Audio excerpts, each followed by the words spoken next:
right. All right.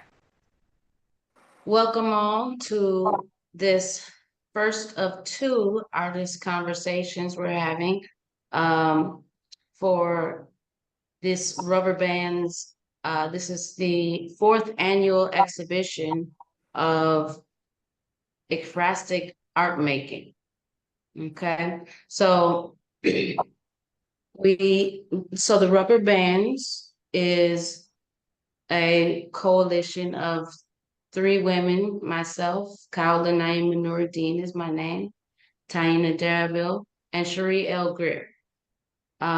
So the three of us have taken charge to create space for Black women and women of color to stretch themselves to make new art. So all of these exhibitions that we have had requires participants who are invited only. So all of the invited participants are charged to create new work in response to a prompt, and then they are charged to create another new piece in response to a partnership. So they are paired with someone they do not know, and if they do happen to know them, they don't know who that person is, right? In theory. Um, so for this iteration of the Rubber Bands exhibition, this ekphrastic happening, for this iteration, our theme is no limits. Okay, so this speaks to how Black women and women of color have been notoriously stamped down in a way, okay, and and made to shrink ourselves. All right, so the first version of that is, how do you respond to having no limits? What if we didn't have to shrink ourselves? Okay. Um, but before we get into, so what we're going to do here today, this conversation is going to be for the artist to talk about how trying or easy, whatever their experience of making new work for the show specifically, what was their experience? So we're really going to let them take that time to do that. But before we put them into your visual space, we'll let them introduce themselves. So let's just go around the room and introduce ourselves. So, as an artist, who are you? How do you perceive yourself? How do you want to be perceived? What is your art practice outside of this exhibition? Or if there's anything else you want to express, like you like cotton candy, you know. So why don't we start with Charlisa? Okay, hello. I am Charlisa Montrope. I am a St. Lucian, born, raised here in Florida. I'm a printmaker as an artist. This is one of my pieces behind me that was in my thesis show. I use maps to talk about my displacement as an immigrant. I am also a teacher. I teach both high school and college. I believe I have some of my students in the Zoom right now. Thank you all for coming. And yeah, that's a little bit about me. All right. Gemini Fox. Hello, I'm Stephanie Jackson, better known as Gemini Fox. I am a spoken word artist as well as a fashion designer. I use my poetry to connect. My dresses were a form of liberation for me I don't like shopping, and I was tired of trying to squeeze myself into the perceived norm and feeling bad about myself every time I shopped. I am actually born and bred St. Lucian. I've been in the US for over 30 years. And I don't really have anywhere that I call home. Because when I'm here, I still feel like a foreigner. And when I visit my island, I definitely still feel like a foreigner. So wherever I am loved, that's where I consider to be home. I just want to jump in real quick. We both just found out that we were St. Lucian tonight, which is crazy. Like it was said earlier, none of us have really like met each other or got to really speak except for at the opening reception, and everyone wasn't there. So it was funny how that happened, both being St. Lucian artists in the same space and kind of talking about the same thing, because I resonate with that, not being home here or there. So yeah. Okay, y'all gonna have to start a group chat or something. But that's wonderful. And as we move through this process, we've learned that we all are finding connections we didn't know we would have and meeting people we wouldn't know we would meet. So that's beautiful. All right. Who's next? Naomi. Thank you. Thank you. Thank you everyone for joining. It's an honor and privilege to be sitting among such wonderful and talented artists as I see on the screen. Such a pleasure to be invited to participate this year in the Ain't No Limits art show. My name is Neudi Carolina Nunez. I am Venezuelan and Dominican. I grew up in Yonkers, New York. A lot of my artistry as a poet really is inspired by my other identities as a spiritualist, a tarot reader, and an astrologer. So you might see the themes of altar work, altar spaces in some of the work that I produce. I do a lot of ancestral healing and ancestral work, and you will see that in the works, both Wishes and Dreams, Wishes and El Portal as well that I produced for this. I was commenting to the other ladies on the call that I currently live in Panama. I wear a lot of hats. I'm also a PhD student in anthropology, and I recently received a job with the United Nations World Food Program, and they sent me to Panama. So it's wonderful as a Venezuelan person, as a Spanish speaking person, to be surrounded by other women of color and other Latinas and be able to be engaging with the language, which is something that I try to bring forward in the piece El Portal, which I intentionally wrote with some lines in Spanish, and Sharice talking about how much she's in love with it. Thank you, Sharice, for your support. But that's a little bit about me. Like I said, I have a lot of passions. If you're curious, as an astrologer, I'm a Capricorn. And hope to connect with the artists in the future. And I will be at the closing talk. I'm flying up to Florida to be there.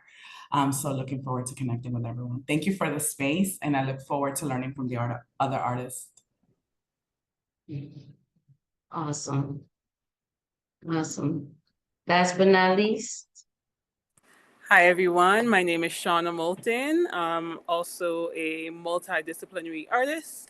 Was born in Bahamas, raised in Jamaica, live in the state for most of my life. So the sense of like belonging is mutual, you know, Jamaican, Bahamian, American. I kind of go by and flow through all of those different titles or, you know, spots. I am currently on a residency in Colorado, a papermaking residency, which has been really interesting, and I'm really just excited to talk about my art, talk about your art, and just be in conversation. So yeah. Awesome. Yeah, I think I forgot the prompts as well. So hopefully, yeah, I hit most of them. You know, something I want to do really briefly is just a really quick, simple answer.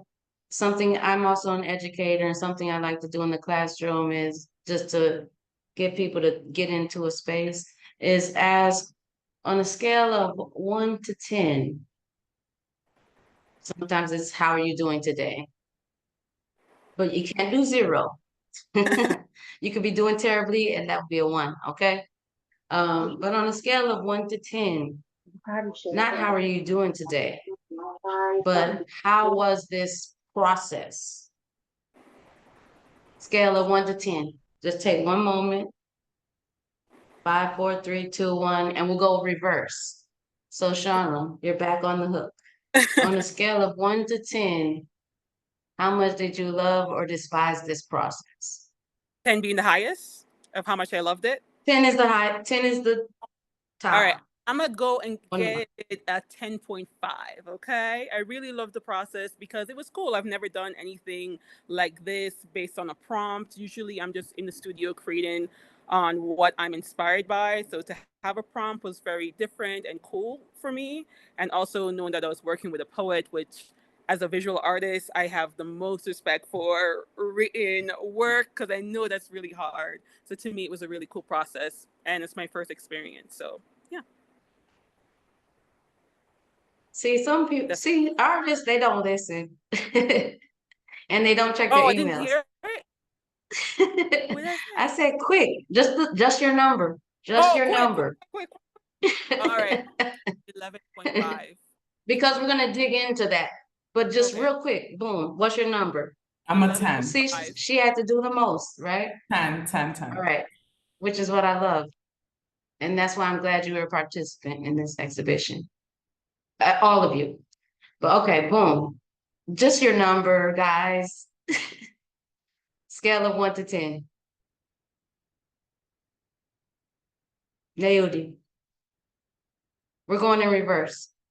I thought I answered, I don't know if you all heard me. I said I'm at a 10, 10, 10, 10, 10. 10, 10, 10. Okay, next. What's your next? Gemini Fox. 9.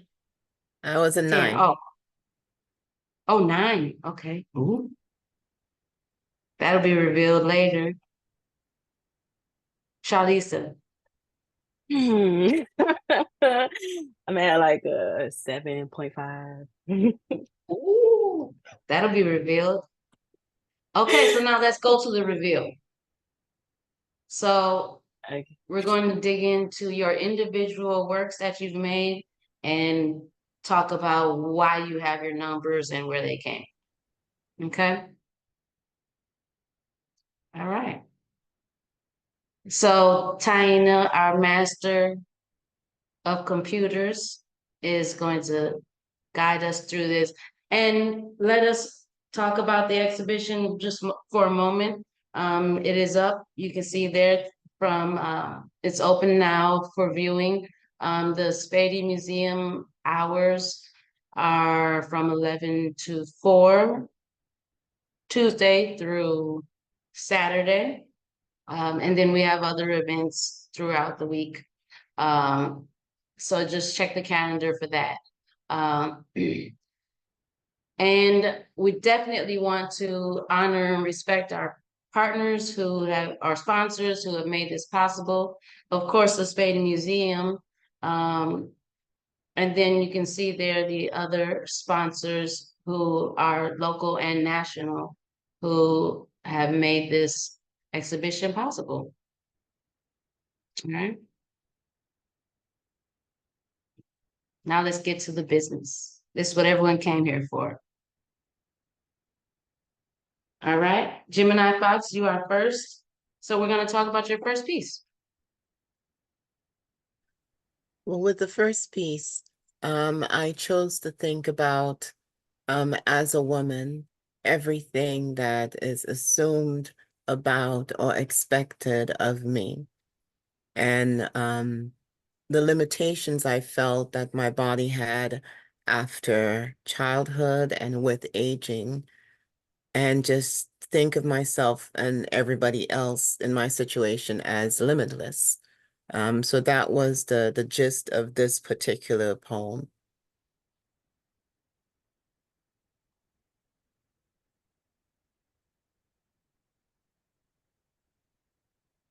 Okay.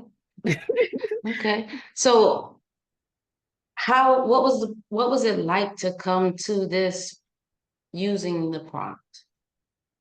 Do you think you would have come to this outside of a prompt? Um, it has been kind of like a healing process.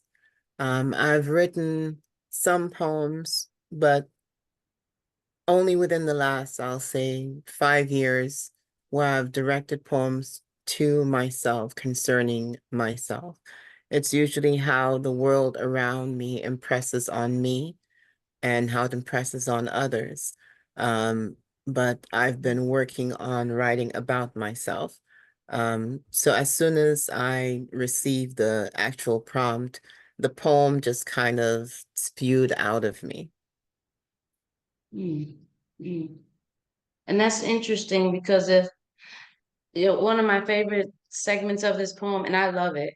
One of my favorite segments of this poem is this belly became its own universe, an entire world created at its center, hips quaking. So that's where I would stop that. But the part that I want to highlight, and it's because it's what you just said. It really resonates as, you know, our bodies are always pressed upon. And if your body could be anything, it could be it is a universe. Mhm. So that's really rich writing. And you're speaking to that there. Yeah, the thought Okay. was, oh, sorry. No, go continue. Yeah. The thought with that particular line was what you see when a sperm fertilizes an egg. And the literal explosion that takes place within that now one cell, and that's two different parts becoming one and creating something different.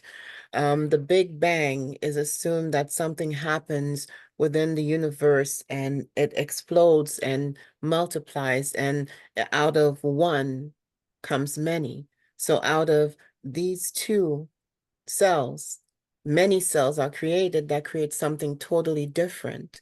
And that's how I see us. It's like the womb is the center of the universe because it's where it's like the cradle of creation. Not that we ourselves are the universal God, but where everything starts from, it starts within the womb. Hmm. And then you go on to say that later. You are the cradle of humanity. Mhm. Wow, that's beautiful. And then that brings it back to, these deep connections that we have to others. And I also wanted Okay. to address like in my experience, of mothers that look like me and what we suffer through childbirth, the death rate and all those things. And at the Mhm. beginning, is my experience. I've died countless times, lungs filled to the brim with crimson lava, replaced oxygen, yet they expanded each breath. So I had a pulmonary embolism, which was a blood clot in my right lung. And after childbirth, I ended up with a pelvic hematoma and I almost died. And all of that, the experience I had with the people I had them, both the doctor, the one individual doctor who ignored my complaints, and the doctors who essentially saved my life. They both looked alike. So Mm. I have both sides. I have where someone almost caused my death because of what I look like, and someone else saved my life and they look like the person that almost caused my death. Wow. Wow, you never know who you're looking at until they show themselves. You have to see the heart because the outside don't tell you nothing. Hmm. Absolutely. Okay. You want to talk? Let's look at your partner. Do you want to look at your partner and see Yes. what their soul is saying? What are they projecting? So For me, this is where it became difficult because from the poem that I wrote to this picture, I could not find a connection, and I sat with it for quite some times, and I stepped away from it and I stepped back into it. I got a message from Cherie, like, how's it going? I'm like, And at the same time, um, some of the residual from the poem that I shared, um, all the how you call it, the tremors from that childbirth experience. My son is 21 now. My body still has some of the aches and pains from that, and some things from childhood all accumulated to create this perfect storm where I couldn't even think about what to write. And then I call it, all of the issues of war came up with what's going on between Israel and Palestine. And when I saw that, I had to forget about myself. All I could think about were the children. And I'd see, this looks like children skipping, jumping over puddles and being caught in midair. But what about the children that cannot have that experience right now? Like, no one's thinking that there's some people thinking about them, but how deeply do you think about what's going on beyond what you see in the news? And that's what came out of me when I thought about that. And I delivered this particular piece.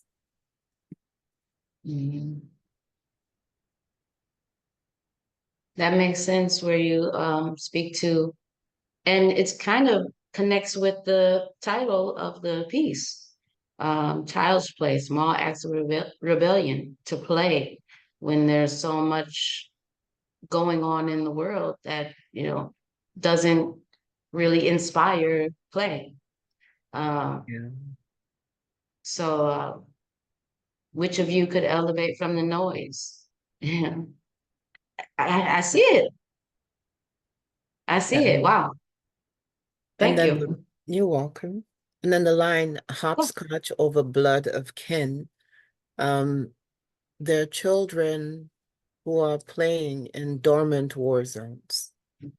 There are children that are playing in areas where everything is still rubble. Just because the bombs are not going off and there's no gunfire, someone died where they're playing hopscotch. They can't really play hide and seek because things are still unstable, but they're still children. So you can only assume that with children and their imagination, they with the limitless imagination that they have, they're still playing in places where people are afraid to go and are horrified by what may have happened there and what will happen again.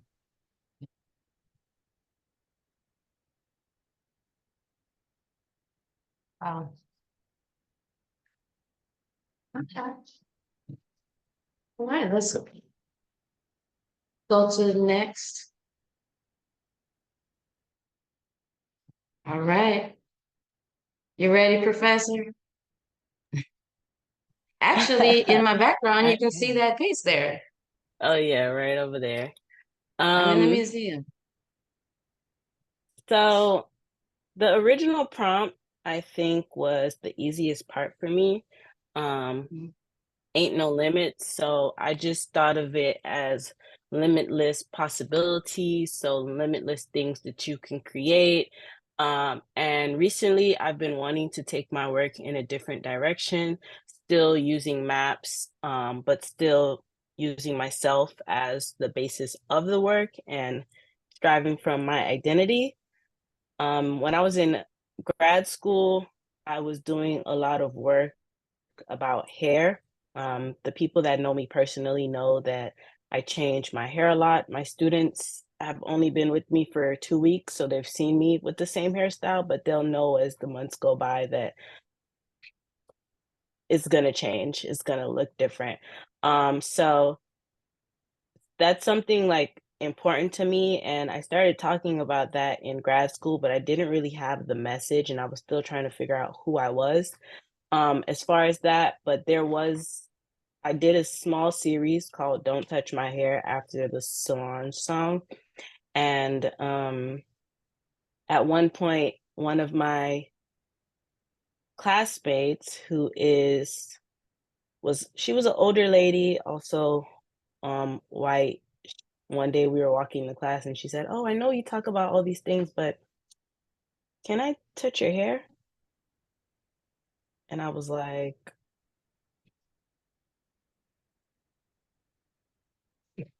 are we not are have I been saying the wrong things? Um and it's something about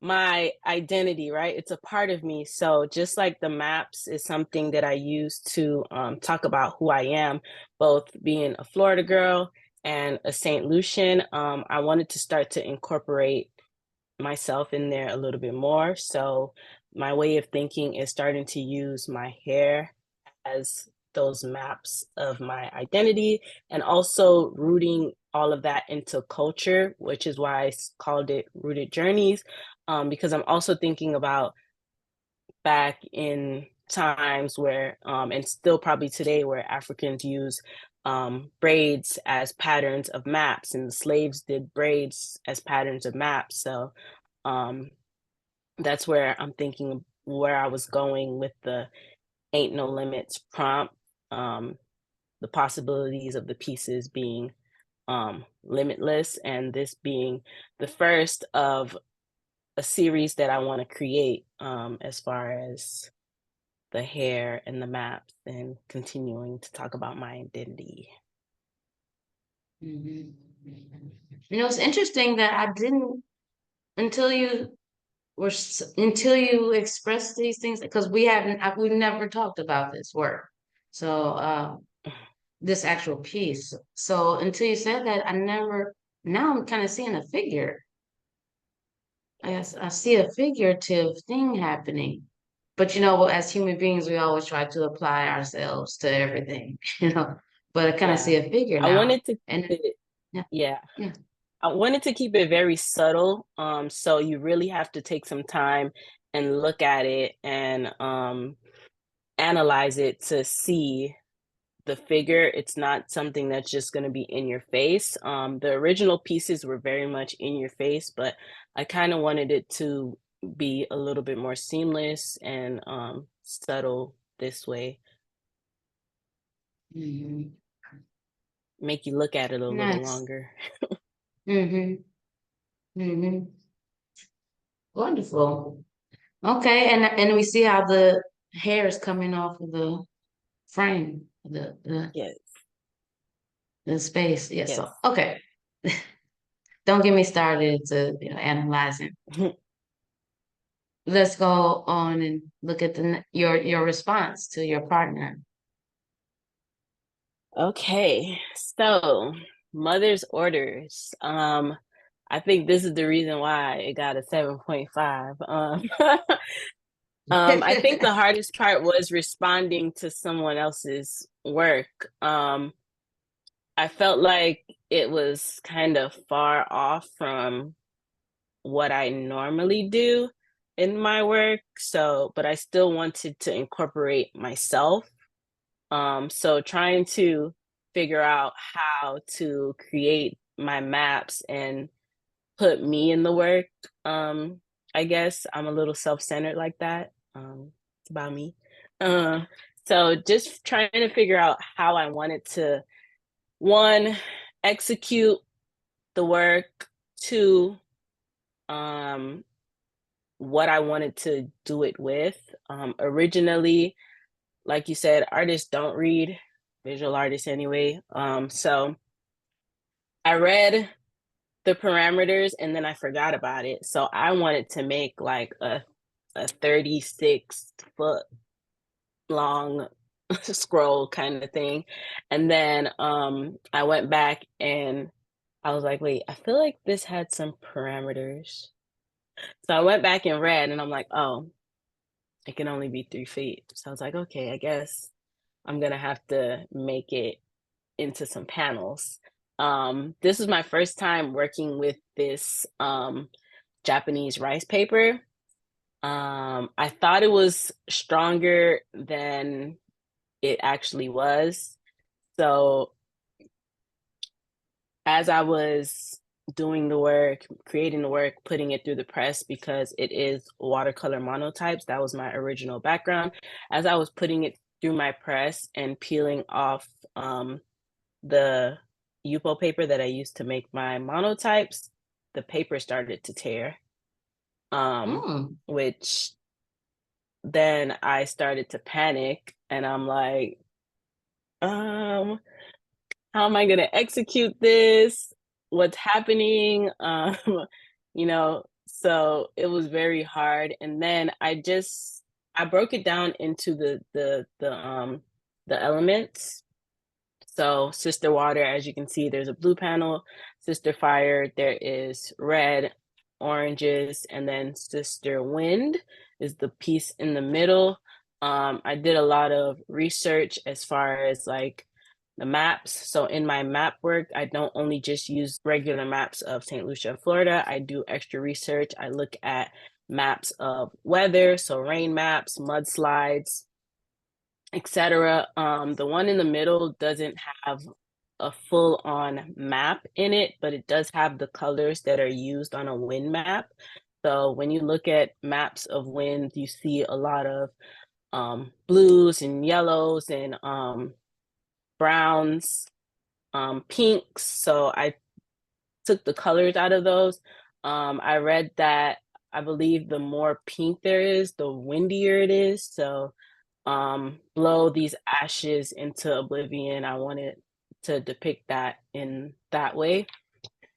And I also have little Easter eggs in there, so you guys have to go see it in person. The imagery online does not do it any justice, but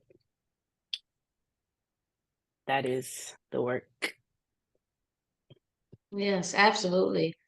I've learned that nothing is ever the way it looks on a computer. Sometimes it's like, oh gosh, this is amazing. And then you go see it in person, you're like, huh? And Yeah, then I think sometimes you this think something is not great. And then you see it in person, you're like, and it's wow. So absolutely, to anyone who has access to seeing this work in person, definitely do that. yes. All right. Yeah, I have it questions. I have was so many this one was a questions. challenge. Let's go. 7.5. Taina said you're sticking to it. I am. This work personally kind of like beat me up. So I'm sticking to that 7.5, okay? This trip ticket. It took me a while and I had to put a lot of thought into it. It didn't flow as easy as the rest of my work normally does. I had to go to Chat GPT at one point, like, help me think, how can I, so I had to use my resources to bring this to life. Okay. Well, you made it happen. And people have been enjoying this exhibition. They've been enjoying your work, all of you. So it's just been a pleasure. So your 7.5 is Okay, I give giving y'all people tens. okay, I'll give y'all an Okay. 8. I'll give it an 8. I'll give it an 8. Okay. Okay. We might be able to get her up to a 9. Let's see if we can do it. All right. All right. Who's next?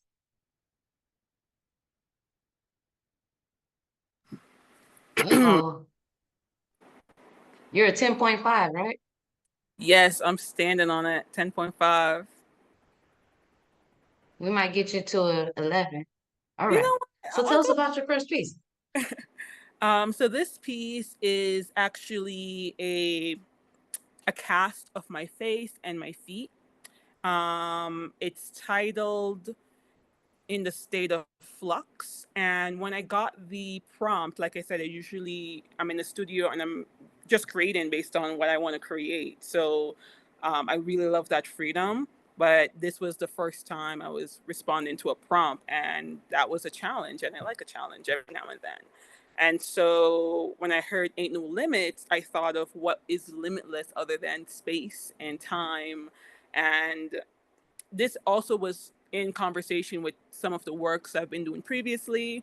A lot of my work is inspired by my ancestors and my history and connection to the past. Also present with, I'm here now. I have a 4-year-old, Zion. And so my work has really been based on going back and forth from past to present to future.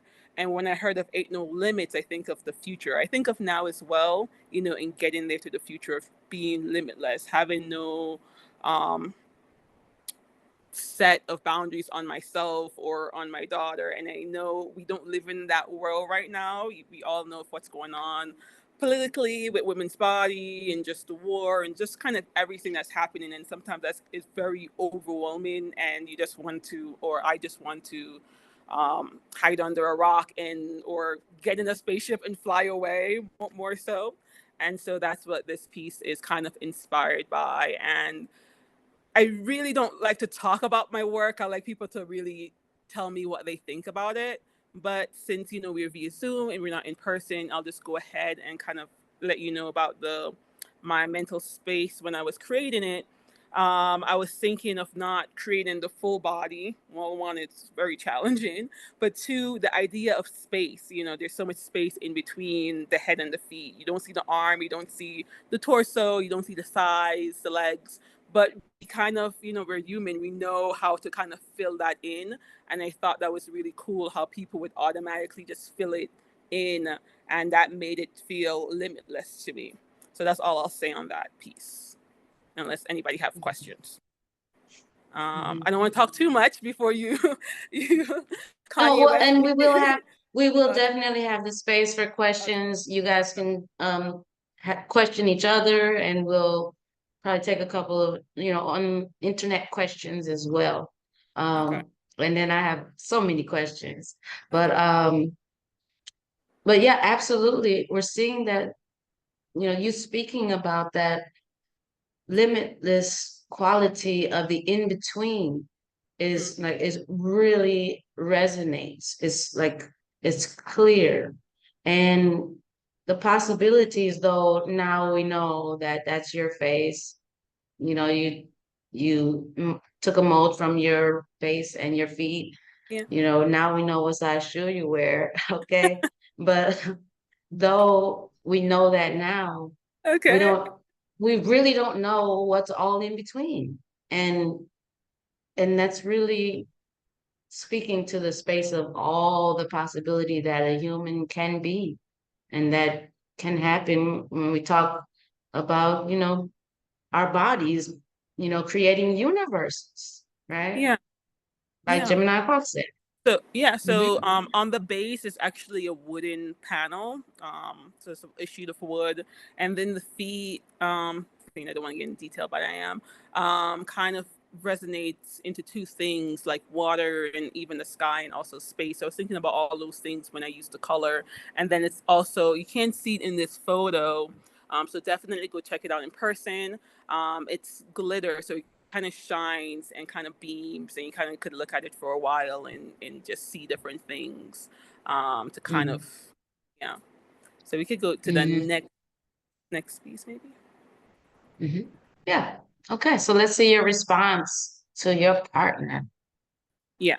So this was challenging to read somebody else's work of art and then respond to it, but I knew it was coming. I think that's what I signed up for, and I wasn't. This is not what I expected, but I kind of like that as well. There were parts of the poem that really resonate. Motherhood. I'm a mom, and my work again kind of really. Ever since I became a mom, my work has really been in that kind of conversation and that dialogue. for those who are not parents, once you become a parent, you'll understand. You'll remember this Zoom conversation. So that part of the poem really resonated with me. And then it's very political as well. And back to the original work, I was thinking about those things, but I was trying to think beyond them, how to get out of those different states, right? So this is untitled In a State of Rest. The world is tiring. And so when I did this is also a cast of my face and my chest as well. And it's also covered in glitter. Again, you have to see it in person in order to really get the effect of it. I really was responding to the poem where it talked about, it says something about, the uterus folds. And so originally it wasn't looking like this. I kind of changed it around a little bit, or the curator kind of changed it the way it was meant to be placed. But it was originally meant to be as if it was folding in, or folding out. I wanted to kind of play around with those two dualities as well. And yeah. Brilliant. Yeah. Okay. Yep. And so all of your partners are not here today, and everyone who's tuning into this conversation, definitely tune into the second conversation where Gloria can tell us what was on her mind. Okay. All right, let's go to the next.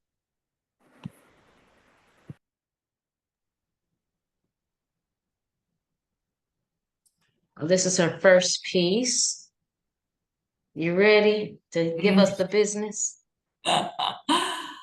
Okay, so I think like many of the artists have shared, when I received the prompt of creating something that was limitless, at first, and Cherie hates when I do this, but I've been writing poetry since I was very little, but I've never really considered myself a poet until I met Cherie through KTLA in like 2017. And she really has been like a mentor in this process. So when she asked me to participate, I was like, she really thinks I should do something like this. It was intimidating because I just don't, and I think Gemini Fox said this, like, she said her work spews out of her. And that's really how poetry happens. It's almost like I conceive, get pregnant, and give birth with my work in 12 minutes, 10 minutes, 5 minutes. But if I have to sit through and think what I'm going to write, it never happens for me, right? And it's beyond writer's block. It's almost like, and I said this in my introduction, it's almost like I need to connect on an ancestral plane. I need to connect on something beyond this earth to really tap into the fact that my poetry to me is like a God-given gift, right? It's almost like an extension of how I can bless and the purpose that I have in this world.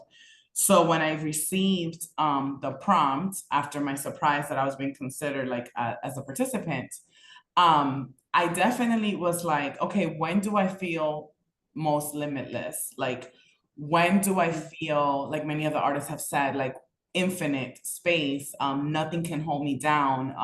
I really connect with Gemini Fox's idea of like your body being pressed down.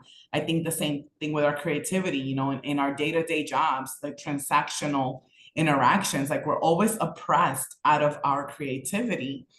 And I said, I told myself, I said, I definitely want to honor my ancestors in this piece, because I feel that when I tap into their power, I am completely limitless, and they empower me and move mountains and create spaces for me to thrive and succeed and accomplish my dreams and my goals.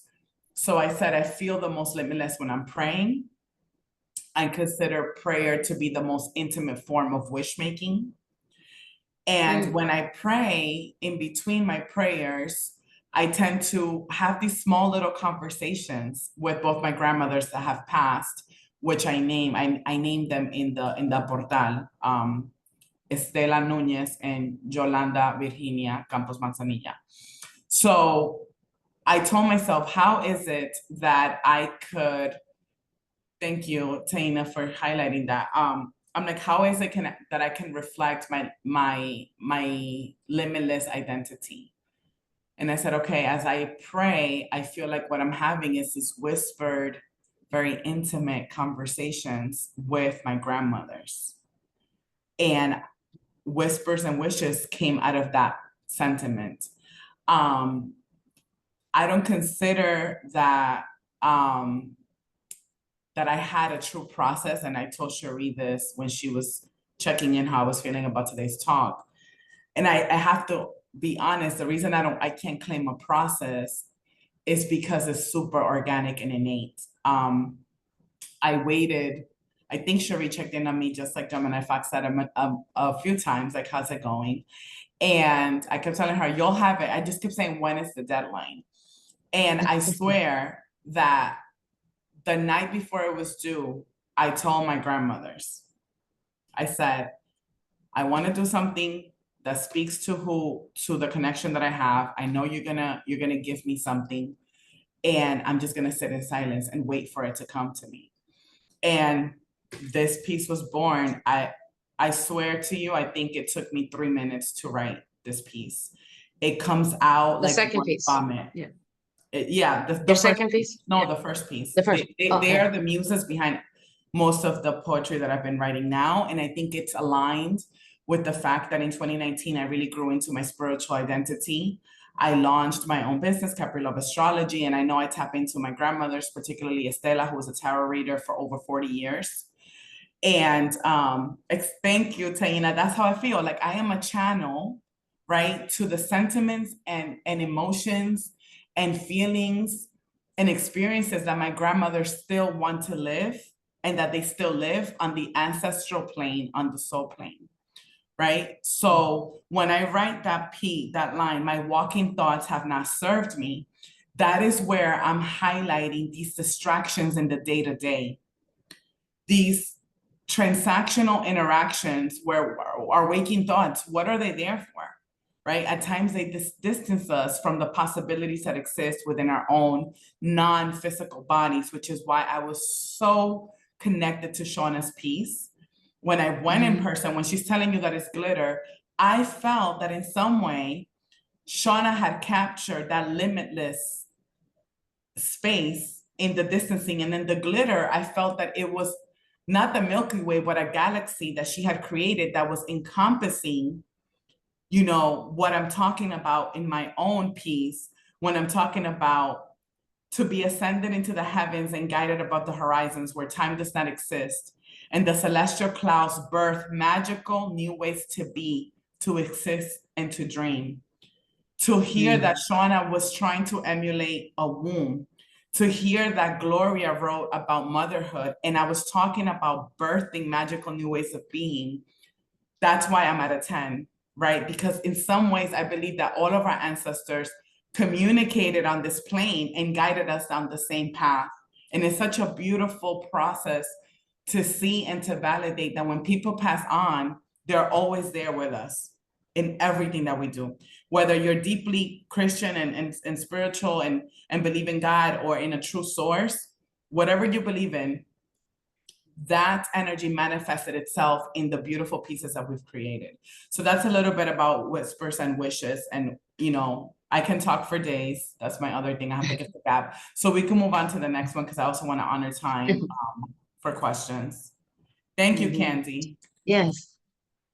We can move on to the next one. You know, your second piece, it has similar leanings, which is interesting to me because you know, the work you responded to is different.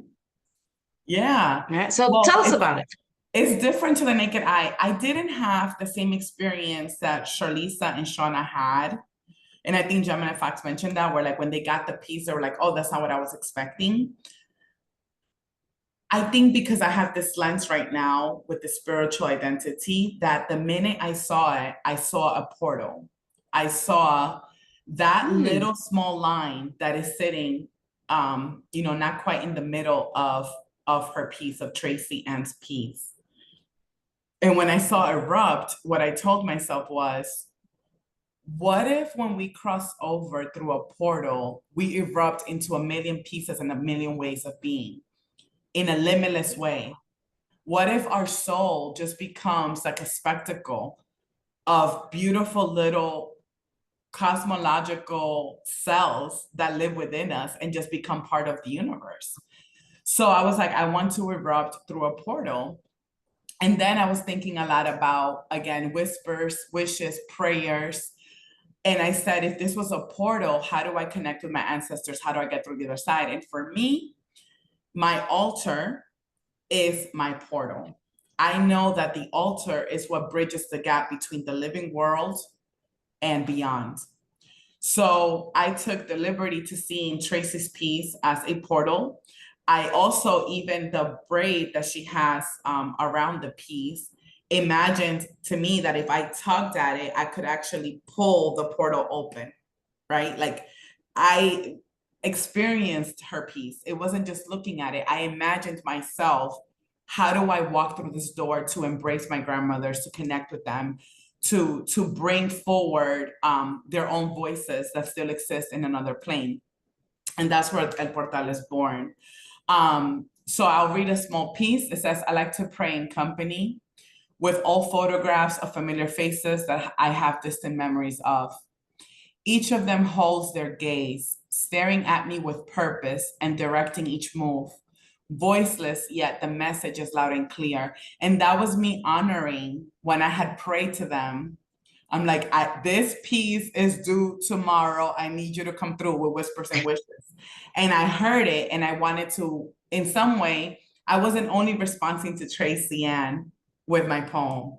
I was responding to my grandmothers. I'm speaking to them through this piece, El Portal. And that's why it was so important for me to honor the language in my piece. I think Gloria and myself are the only other like Latinas. I would consider my St. Lucian sisters understanding a little bit of the Latino culture and flavor, right? But to me, this was an opportunity in honoring a space for Black and women of color to bring my Latinidad, you know, to center my identity as a Latina and to honor the fact that as a Venezuelan and Dominican, Venezuelan grandmother, Dominican grandmother. So I wanted to bring them into this piece. And the last thing that I would say is when it says lightly scented fumes releasing as the blurred wax blends effortlessly with the aroma of the yellow and white roses, the blooming lilies, and the soft pink hydrangeas. The following line, las flores de mama y abuela nunca faltan. That means the flowers that belong to mama, which is the nickname for my grandmother Estela, and Huela, which was the nickname for my grandmother Yolanda, they are never missing.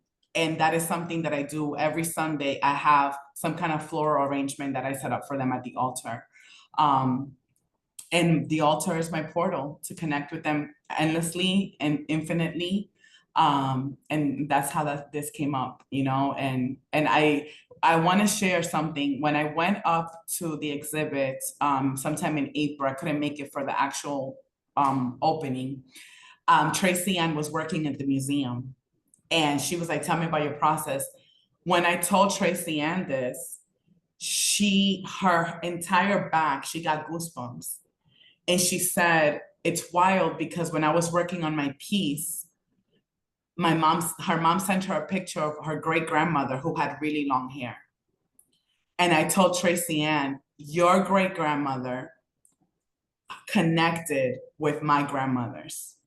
And I get so emotional because I believe that it's true. That they knew energetically that we were producing something that was going to create not just a space, but it was going to raise awareness about the possibility that exists when our loved ones pass. They are always there with us. And we have to honor them in every single way that we could. And I did that through my poetry.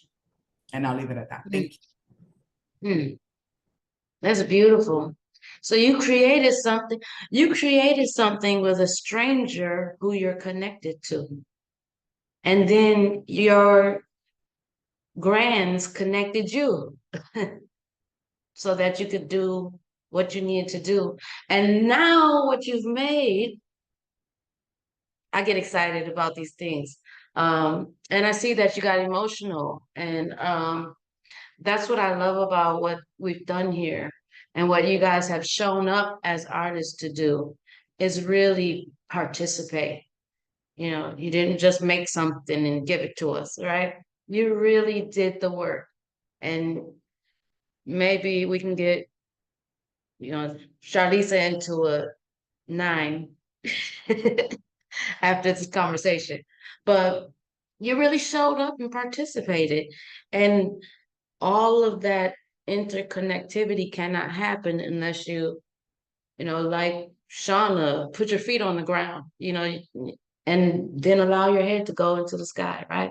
You have to be able to make it up, down, and in and out. So that's beautiful. And then to name your grandmothers is a bold thing to do in honoring them and giving them space.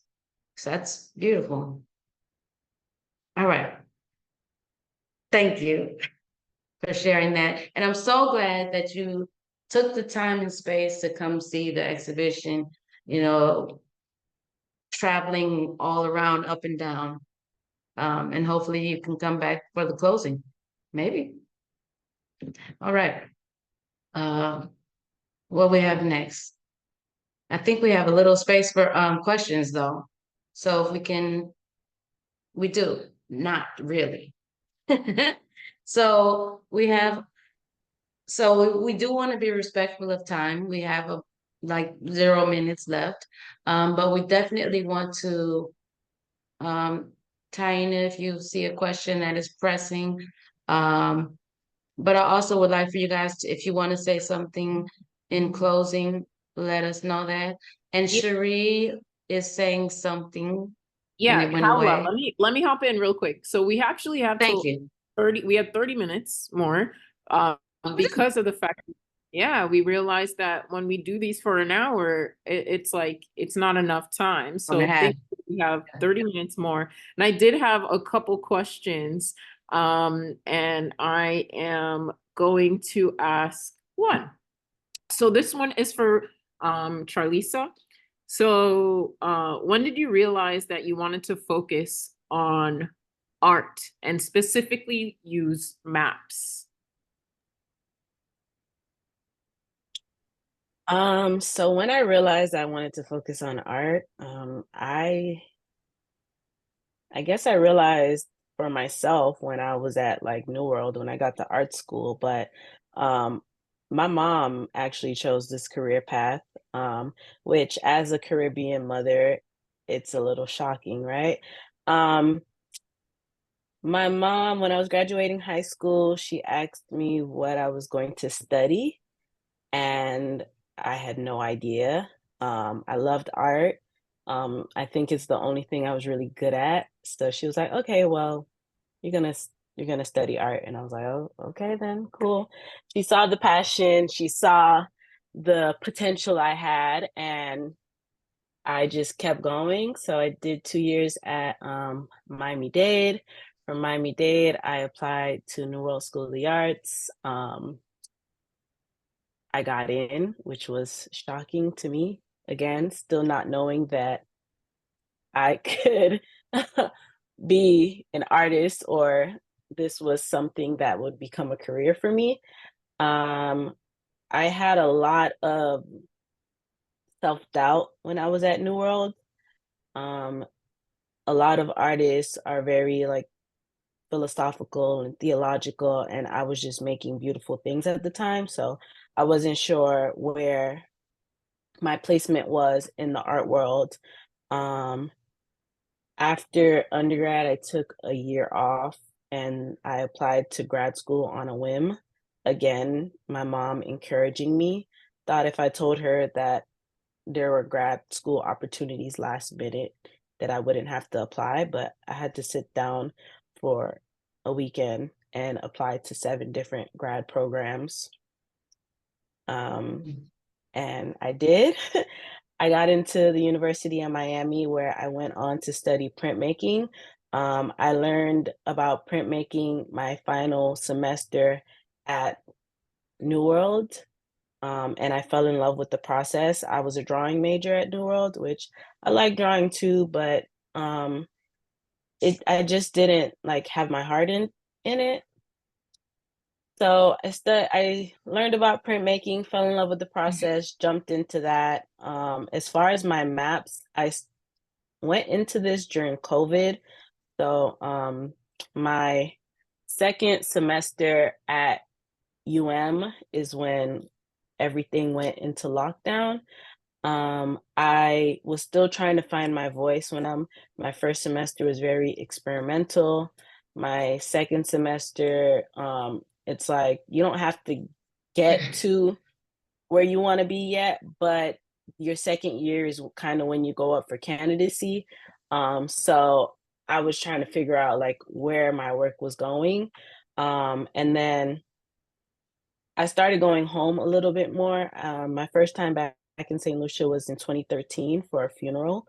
And then again, 4 years later for another funeral. And I was like, am I going to keep going back only when people die? Um, so in 2018, when I graduated from New World, my grandfather said, okay, we're going home for Christmas. And I discovered the island to be like this beautiful place. And I always tell my mom she kidnapped me and she had no reason to bring me to America for the better life, I guess. But I love going home. And since that trip in 2018, I've been back in St. Lucia twice a year, every year. Even during COVID in 2020, I left on my mother's birthday. Nothing can keep me away from St. Lucia.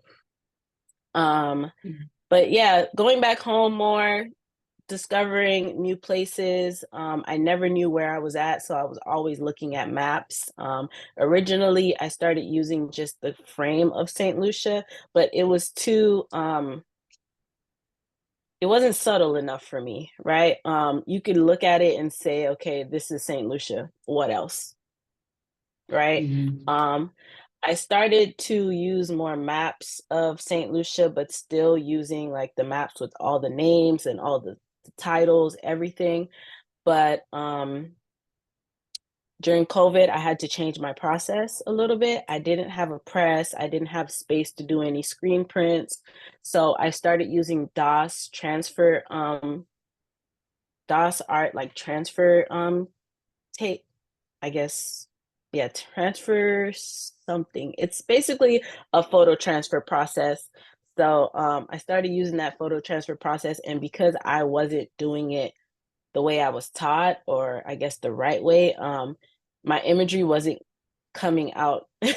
So it started to kind of like peel off certain parts and it looked very splotchy. And abstract the map a little bit more. So when I got to that point, I was like, wow, I think this is what I'm going for. And I started to experiment a little bit more with other techniques, airbrushing, art, oil sticks. And when I start to really break down the map into just the lines, it became something more interesting to me. And then it told more of a story to me because like people like, oh, do you know where the maps are? And at this point, because there's so many different maps layered on top of each other, I don't know where in St. Lucia it is.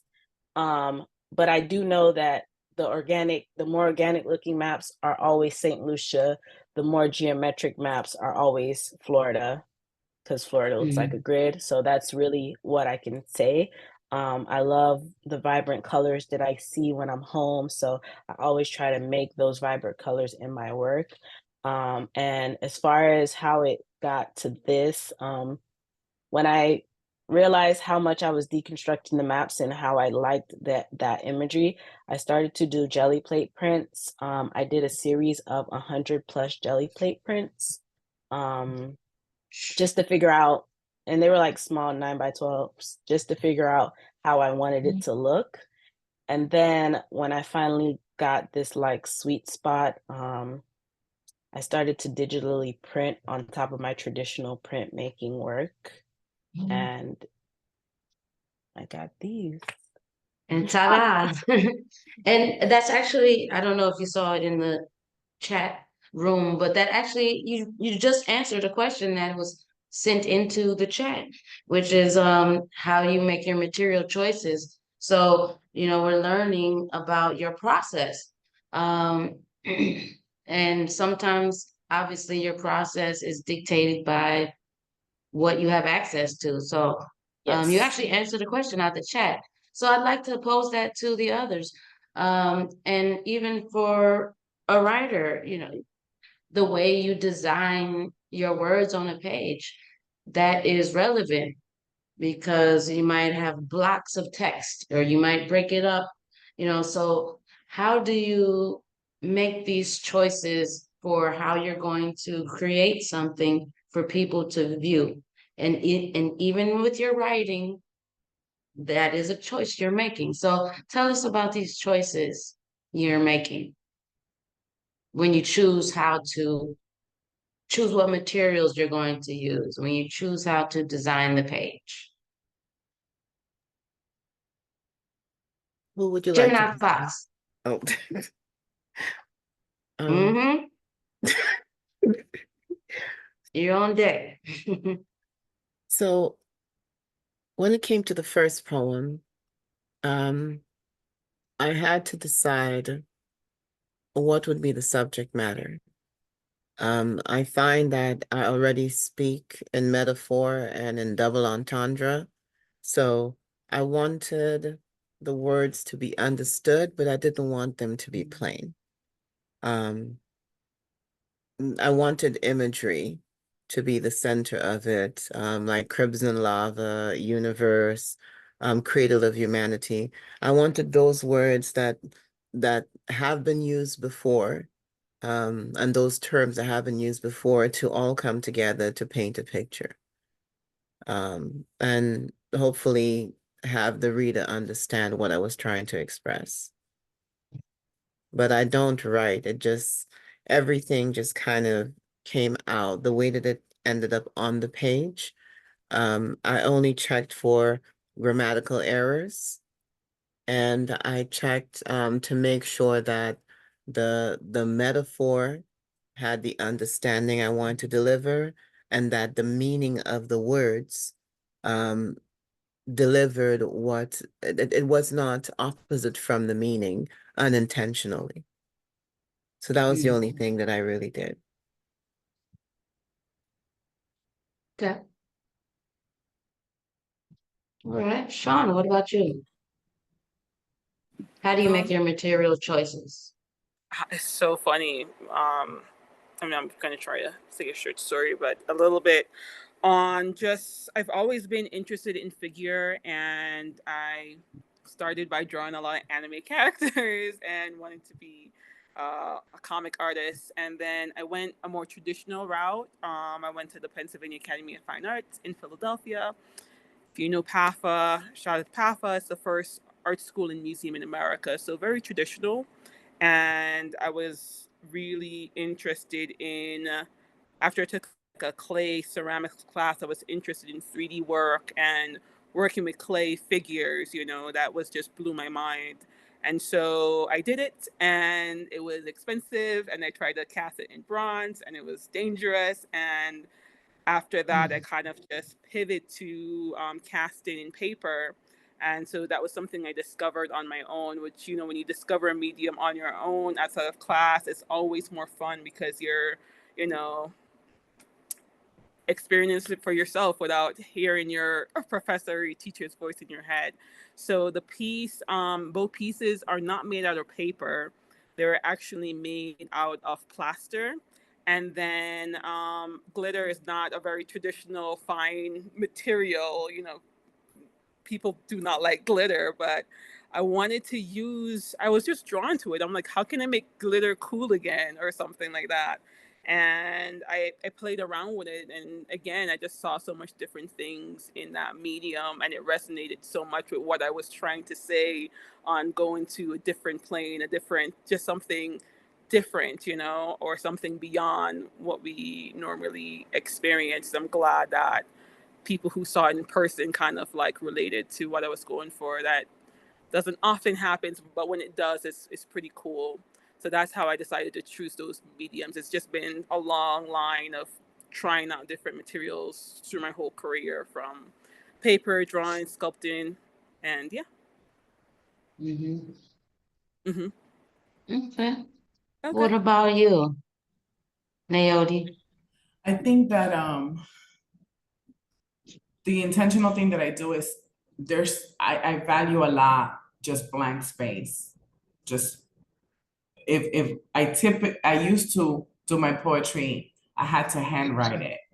And then recently I've been more comfortable actually typing. I used to handwrite and then transpose and type because I felt like I needed to feel pen to paper. Recently, with these two pieces specifically, I was able to just type it out literally on my notes in my phone and then copy and paste into Word. But I intentionally like to leave blank space where I want to draw the viewer in. That's why you'll see in Del Portal, every time there's a sentence in Spanish, there's nothing above it and below it because I want it to take up as much space as it needs to really convey the message or the emotion. In Spanish, I always want to make sure that, many of our words have accents. In the Spanish language, you put the accent on the wrong letter in a word, it's a completely different meaning.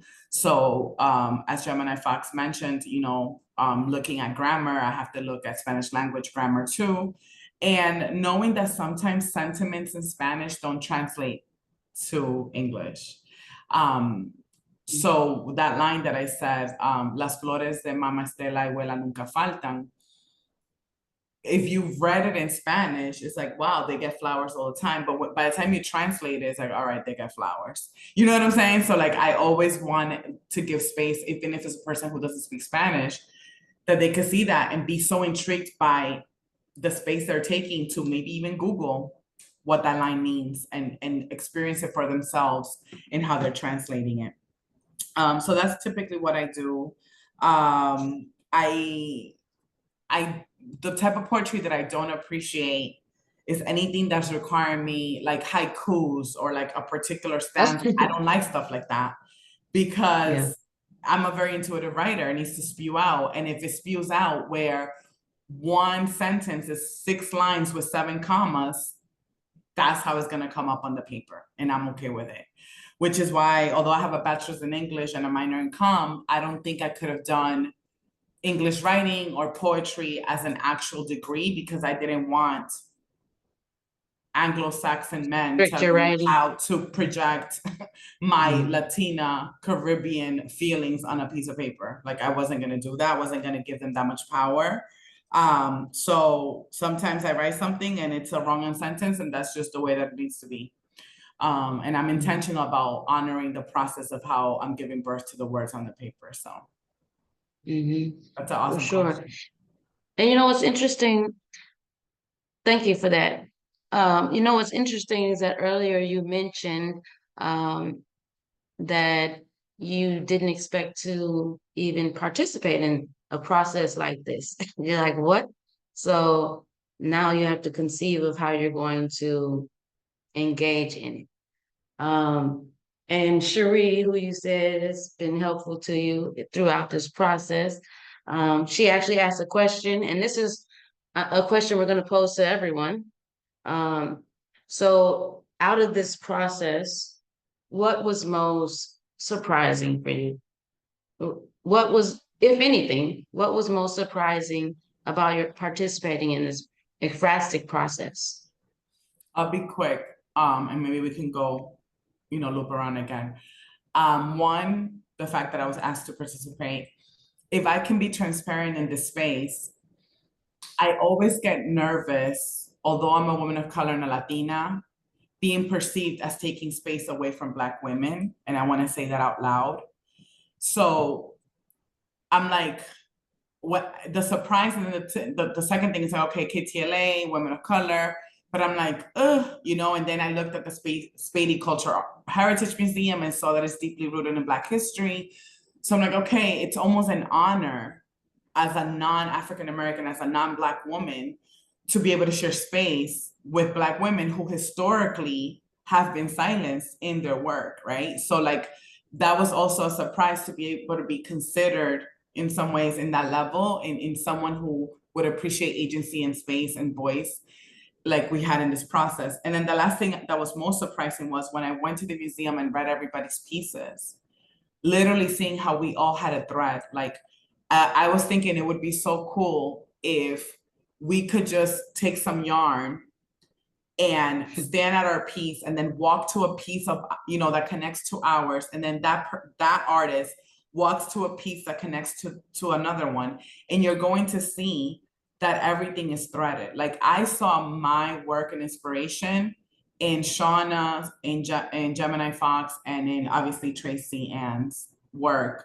as we all explored, limitless possibilities. So I was just surprised at how serendipitous it felt to be part of the work and the synchronicities that exist between everything that we produced. The connecting thread, yes, Taina. Beautiful. Okay. Let's circle around. So the question again is, were there any surprises? What surprised you about the process? What did you get out of the process? And maybe your number has risen to a 10 or a 12 at this point, right? I would go ahead and say mine's a 12, but that also surprised me when I was approached by Taina about this piece. Is again when I learned that it was an organization, Rubber Bands, founded by Black women, Black space. I also don't see that very often. So thank you for creating that organization and this space for us to invite artists like myself and everybody else on the Zoom. So that's not really the norm for me either. Similar to Nadia, ironically. So that was pretty cool. And instantly it was a yes. And instantly it's not even a 10.5, it's a 20 just because of the ladies that run this program and created it and created this space and this dialogue.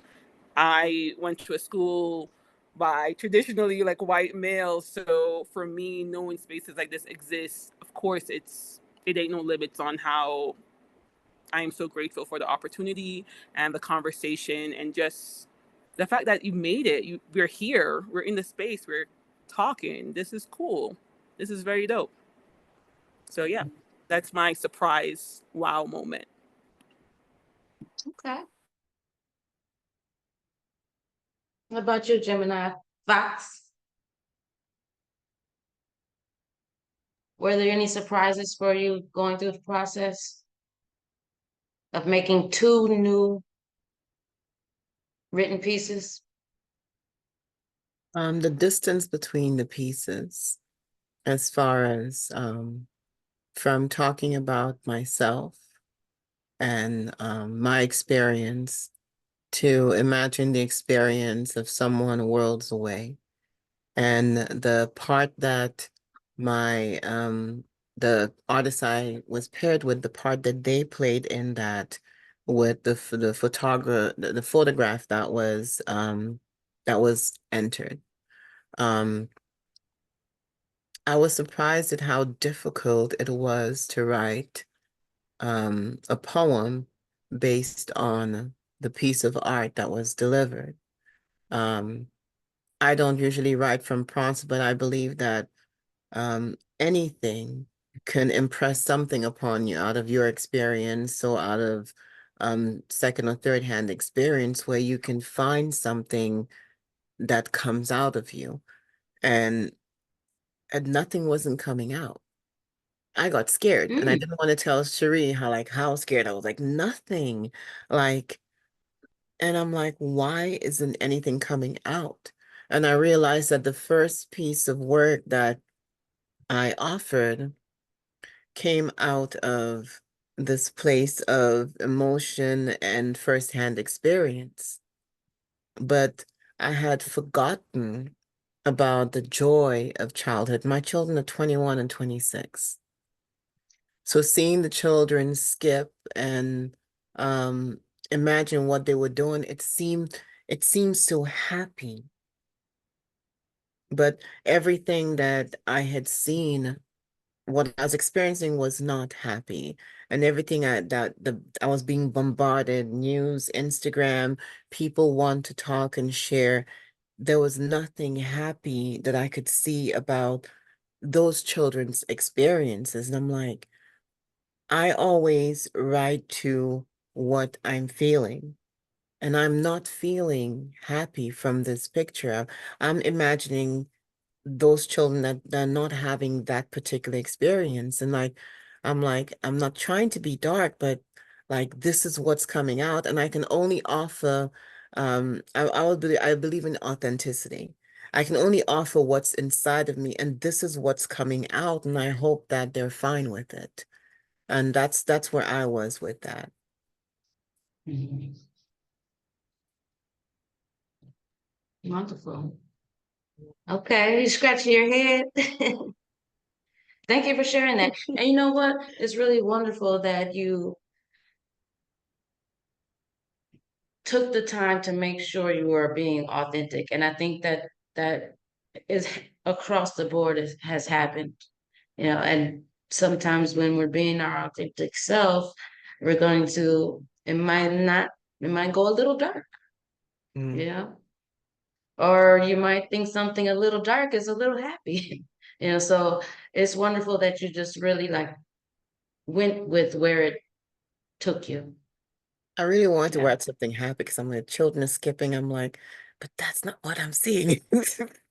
Yes. And so many things going on. Could be the color, the scale, the types of material. So much is going on in a tiny little space. Mhm. Same with your writing. Short writings, couple sentences. I know some of us don't like haikus, but but a lot can happen in a little space. Yeah, haikus are a All right. challenge. Yeah, try it. Try All it. You right. don't have to love it. Charlie, so what's up? What Right. did you get? Um, for me, so being invited to the this exhibition, this show, um, I can't say it was surprising. Most of the time I don't apply for things because of prompts. I get in my mind a lot. So normally I get stuck when I have to answer something or fit into this, I guess, box for me, even though this box was limitless, which was a great thing, but normally it's not. So it's really hard for me to still stay true to my work and me and fit into like certain prompts. So I was very happy that I was able to do so. I guess that was one of the surprising parts to me, having it be a prompt where I can have limitless possibilities and my mind can travel into a million things because it does that on a daily. Um, but the biggest surprise to me was after the creation of the work. The biggest surprise to me was tonight, just seeing how we each connect in certain ways. Reading the poems and seeing how each writer somewhat connected in talking about motherhood and birth and seeing how the artist connected with that as well. I think I might be the only one in the show that isn't a mother. So, oh, She said, mm-mm. Neody, Neody's not a mother either. But seeing how you can talk about the birth of something or the creation of something and how we all connect on that level, as well as cultural connections that we didn't know we had. Mhm. Mhm. Amazing. Also, speaking of cultural connections, so the Jazz in St. Lucia just ended this week, and I've never got the opportunity to meet Candy in person, but she was featured in St. Lucia Jazz and Art Festival last year. So was I, and Hi. You guys said St. Lucia, and I was like, oh yeah, St. Lucia was so beautiful. Yes, I didn't get the chance to meet you last year. I had a lot of trouble. My work didn't go up as easy as yours probably did. Being that they thought I was a local artist and didn't realize that I was a Yeah. St. Lucian that was not living in St. Lucia. So by the time I got the yes, oh, you're in the show, I got it like the Tuesday night, and they're like, oh, you have to deliver the piece between like Wednesday and Friday. And I'm like, I Like, don't live in I'm in St. New York. Lucia. I was like, I'm in America.